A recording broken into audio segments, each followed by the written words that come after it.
Muy bien, vamos a iniciar nuestro estudio bíblico acerca de la primera carta de Juan y bueno, en esta ocasión lo que vamos a observar es una breve introducción a todo el tema, a todo el desglose de lo que vamos a estar realizando, ¿no? Vamos a ir versículo a versículo, estudiándolo, meditándolo y también aplicándolo a nuestra vida, que eso es lo más importante, no solamente tenerlo aquí, sino también que eso pueda bajar al corazón. Así que comencemos con esto entonces.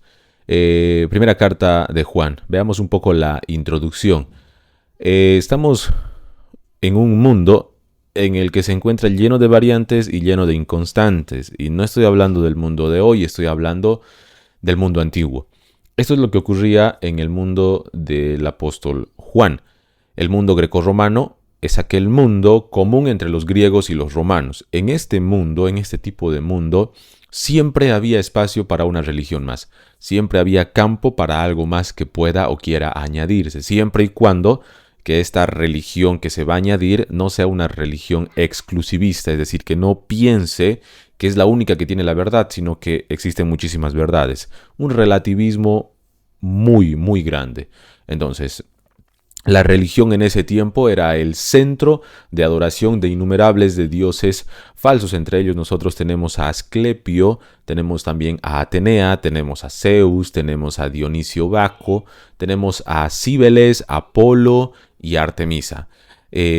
Artemisa tenía un templo que se situaba en Éfeso y este templo era considerado en aquel entonces como una de las 7 maravillas del mundo antiguo. Es en medio de toda esta tiniebla que está en el que la iglesia cristiana fue un faro de esperanza, un faro de luz, ¿no? Ellos hacían brillar la luz de la verdad en todo ese tiempo. La iglesia en Asia no existió aislada de toda esta cultura circundante, siempre estaba rodeada de esto. Toda la abundancia de ideologías conflictivas representaba grandes amenazas, tanto a nivel externo, de parte de las falsas religiones que, como les mencioné hace un momento, surgían porque querían surgir aún que no tengan la verdad, y también como a nivel interno de parte de los falsos maestros y sus seguidores que se infiltraban en las iglesias. Lo que ocurría afuera también repercutía dentro de la iglesia. Por eso es que vemos que las amenazas eran tanto externas como así también eran amenazas internas, ¿ya?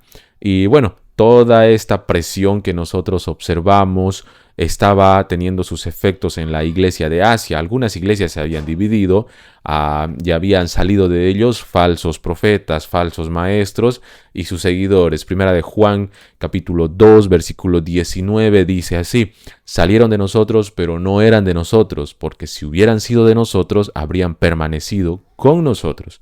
Pero salieron para que se manifestase que no todos son de nosotros. Entonces, solo 2 de las 7 iglesias que se menciona en Apocalipsis fueron escogidas o elogiadas por el Señor, y hablamos de la iglesia de Esmirna y la iglesia de Filadelfia. Las otras 5 iglesias habían sido reprendidas. ¿Por qué?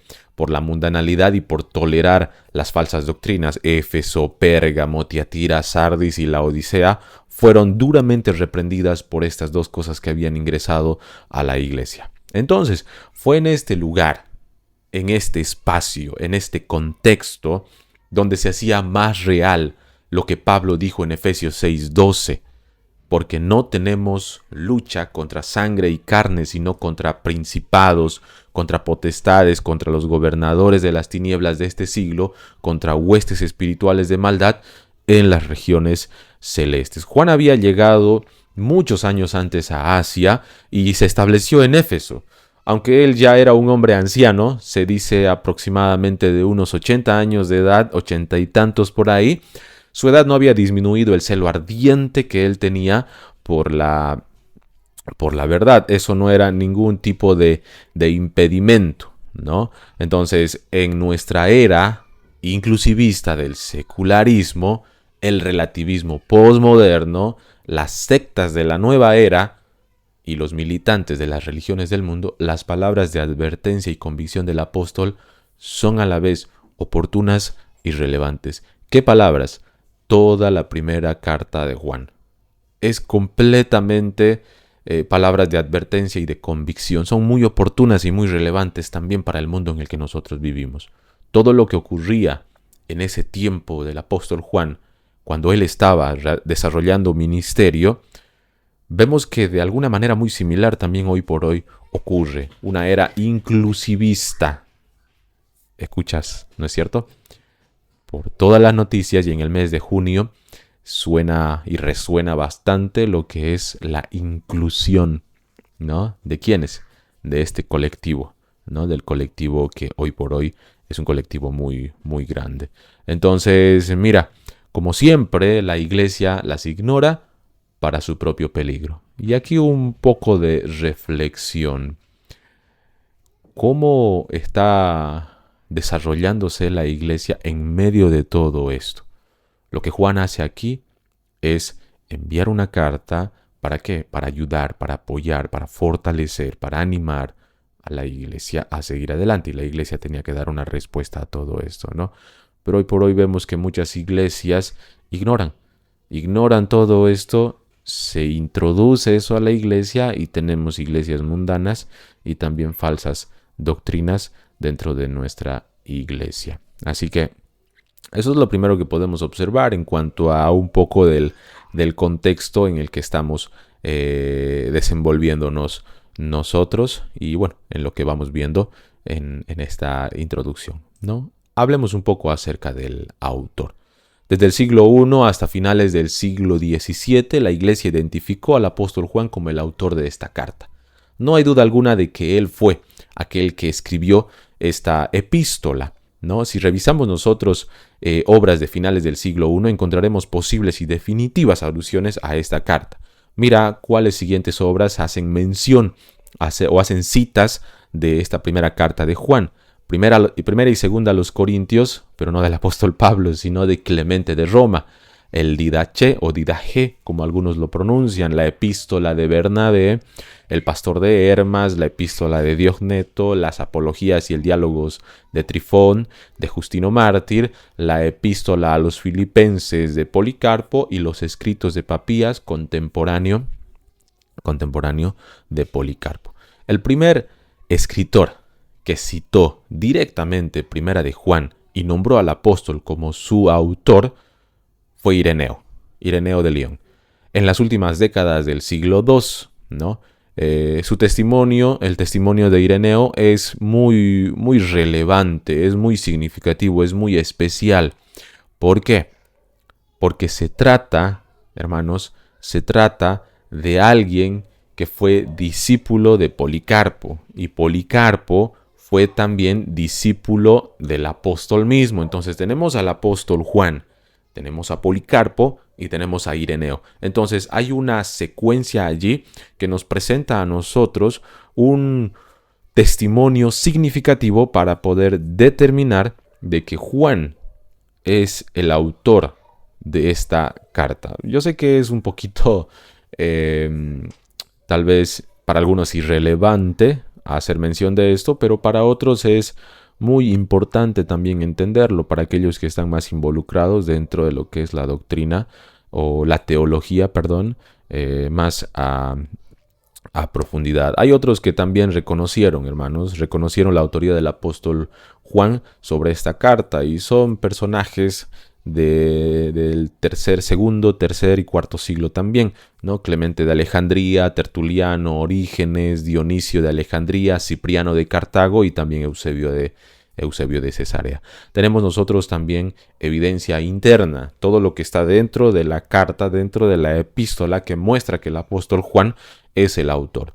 Encontramos muchas similitudes. Cuando nosotros leemos la primera carta de Juan y también leemos el Evangelio de Juan, vamos a encontrar muchísimas similitudes, ¿no? Y muchísimas cosas que van engranadas. Por ejemplo, primera carta y el Evangelio hacen bastante mención sobre la luz y las tinieblas. Mencionan demasiado la vida y la muerte. Mencionan mucho sobre el amor, el odio, la verdad y las mentiras, el amor del Padre y el amor del mundo. Habla bastante de los hijos de Dios y de los hijos del diablo.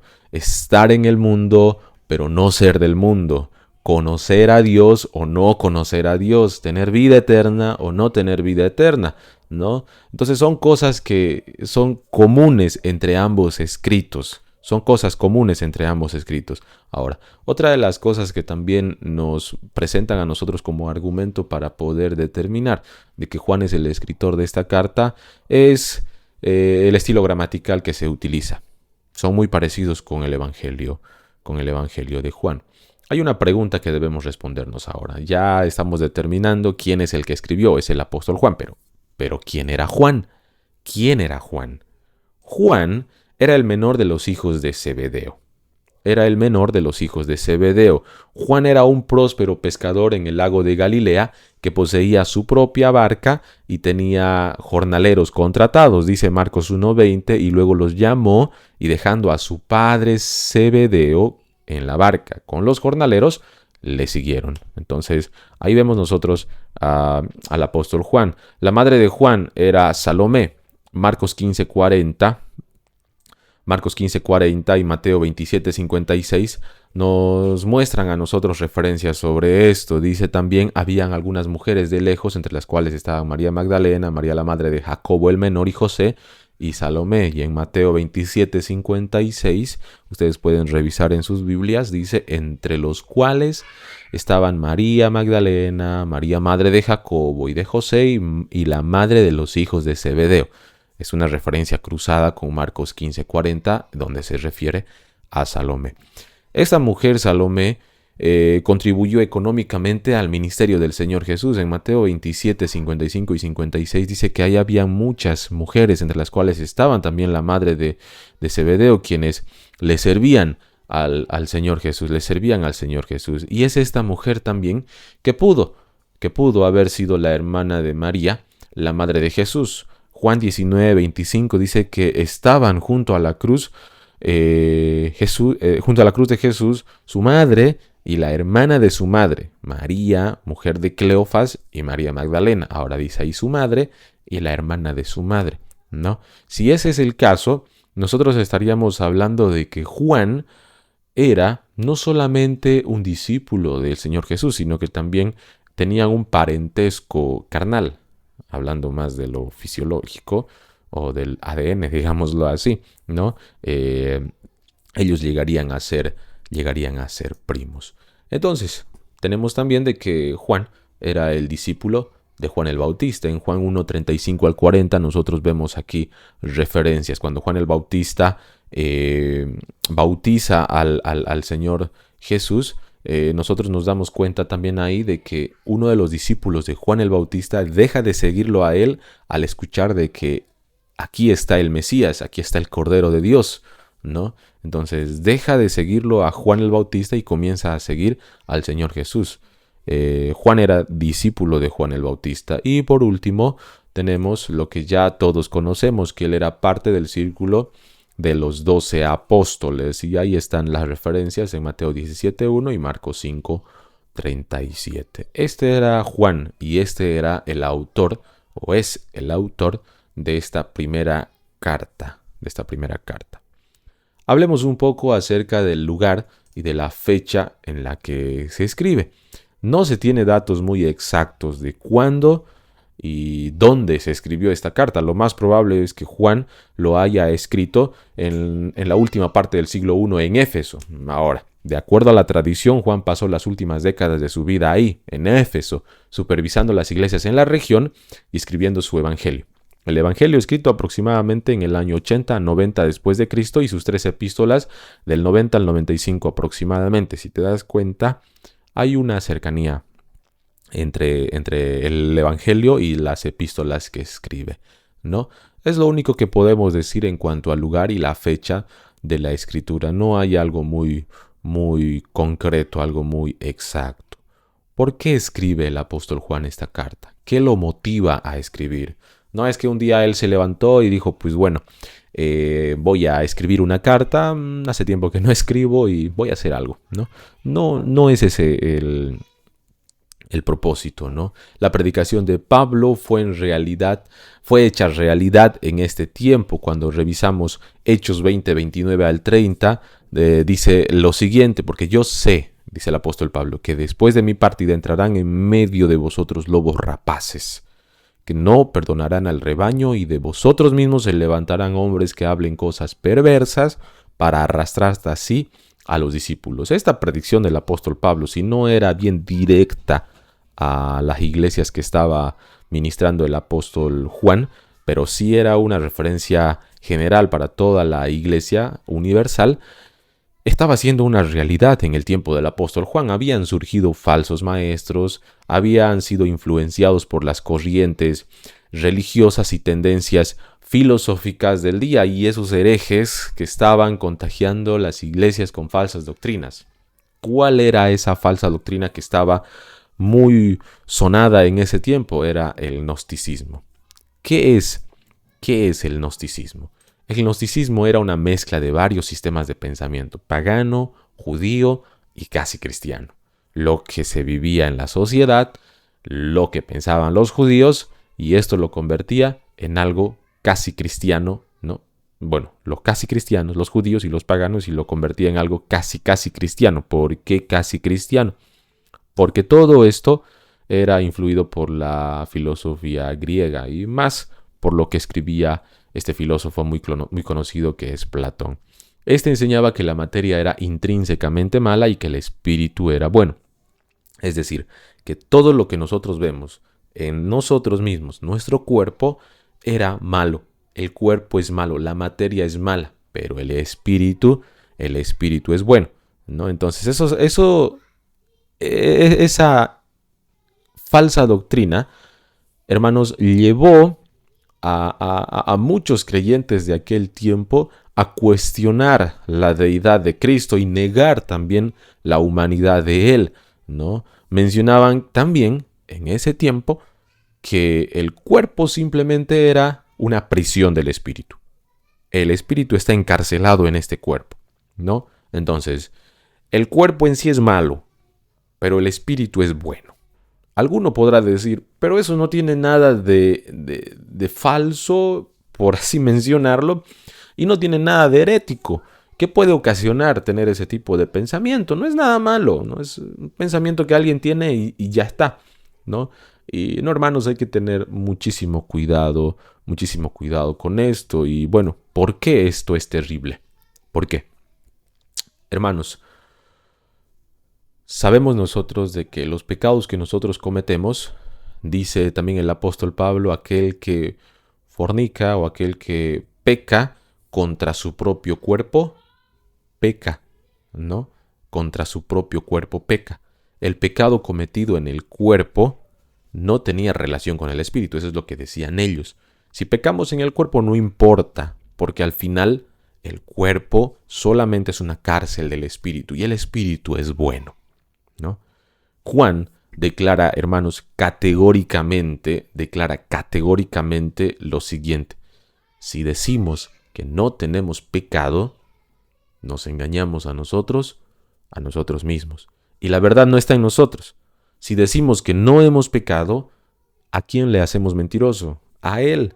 Y su palabra no está en nosotros. Entonces, en respuesta a todo esto que estaba aconteciendo en el contexto de las iglesias que estaba ministrando el apóstol Juan, es que Juan, como un buen pastor, Juan, como alguien que cuida, que protege a la iglesia, escribe esta carta para confrontar a esta plaga mortal. Juan lo hace en esa dirección, en ese sentido. Él no solo quería ser polémico, sino que él quería ser pastoral.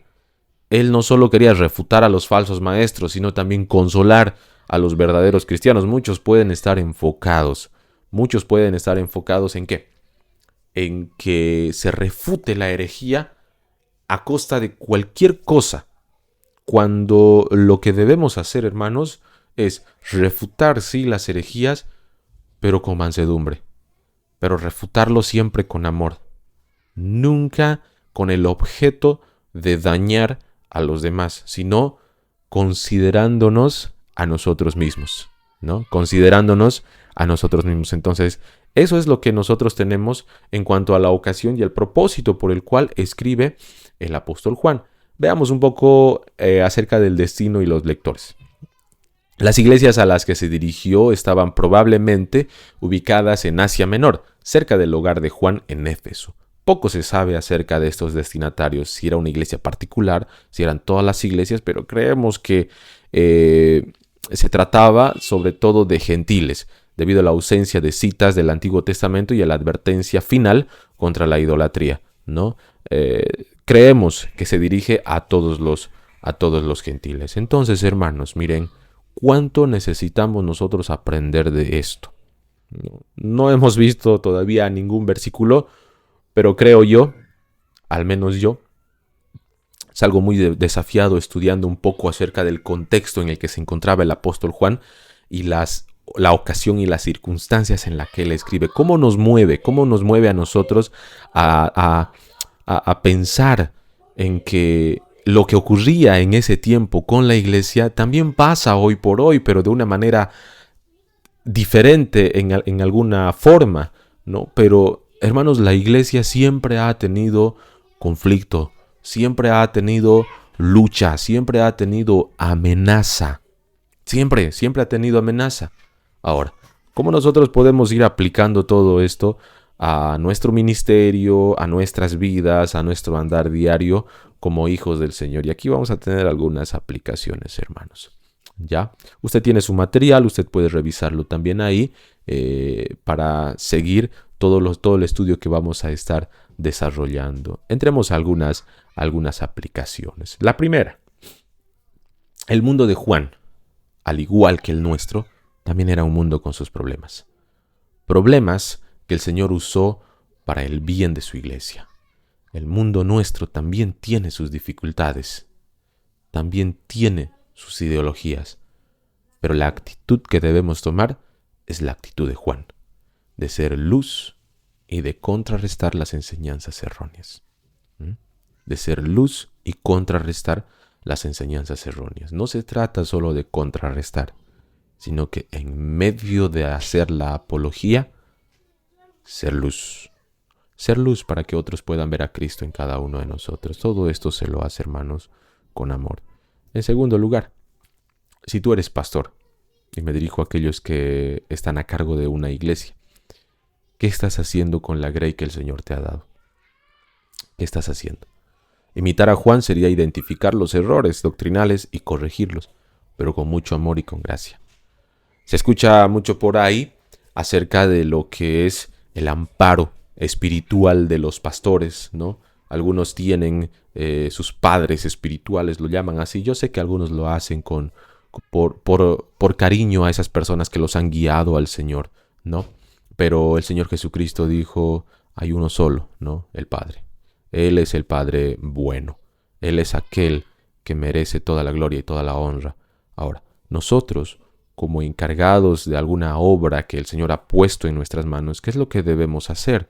Nosotros debemos corregir los errores doctrinales con amor y con gracia, como el Señor nos corrige también a nosotros. Y si somos nosotros, hermanos, los líderes de las iglesias, los que estamos equivocados, dejemos que otros nos corrijan. No nos encerremos, no pensemos que nosotros somos los que tenemos la verdad. La verdad está en la palabra del Señor. Esa es la verdad. Pero nosotros como seres humanos, con una naturaleza caída, podemos equivocarnos. Así que dejemos que otros nos corrijan a cada uno de nosotros. Y en tercer lugar, meditemos mucho. Meditemos mucho en lo que Pablo le dijo a Timoteo. Y esto viene muy vinculado con lo anterior. Ten cuidado de ti mismo. Es lo que Pablo le dice a Timoteo en su primera carta, en el capítulo 4, en el verso 16. Ten cuidado de ti mismo y de la doctrina. Persiste en ello, pues haciendo esto te salvarás a ti mismo y a los que te oyeren. Cuídate, cuídate.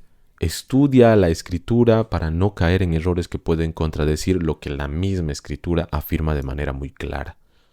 Hermanos, esta ha sido una introducción a lo que es la primera carta de Juan. Va a ser una aventura estudiar todo esto porque Juan va a tocar temas que son tan elementales para la vida cristiana, que muchas veces, por ser tan elementales, muchos cristianos antiguos lo han olvidado. Y esto nos va a servir de mucho para que nosotros podamos refrescarlo en nuestra mente y podamos también nuevamente aplicarlo a nuestro quehacer diario. Que el Señor les bendiga y nos vemos en la próxima clase y en la próxima sesión. Bendiciones.